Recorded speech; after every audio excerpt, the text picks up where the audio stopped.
Syederalun Ikatan Dokter Indonesia Cabang Kabupaten Aceh Tenggara menyalurkan bantuan untuk korban banjir bandang di Desa Rambung Teldak, Lawepinis, Kecamatan Darul Hasanah, Kabupaten Aceh Tenggara pada Rabu 9 November 2022. Bantuan IDI Cabang Aceh Tenggara itu langsung diserahkan oleh Ketua IDI Cabang Aceh Tenggara, Dr. Ike Yoganita Bangun SPB, didampingi Sekretaris IDI Dr. Bayu Andika, Dr. Surya, Dr. Yeti Verolina Akbar SPPK, Dr. Anton Sujarwo, Dr. Saidi Rizal, Dr. Safitri Rukiani MKM, Rizky Nataya Escape Nurse, dan pengurus IDI Cabang Aceh Tenggara lainnya di posko pengungsian Desa Rambung Teldak.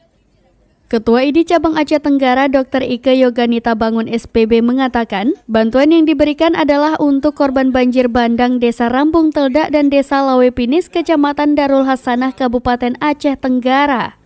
Bantuan ini sebagai bentuk rasa kepedulian dan kecintaan keluarga besar IDI Cabang Aceh Tenggara kepada para korban banjir.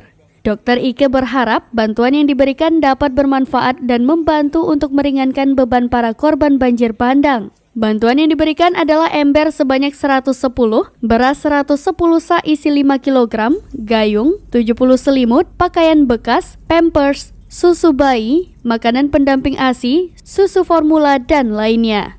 Dari Aceh Tenggara, Asnawi Lui, Serambi On TV.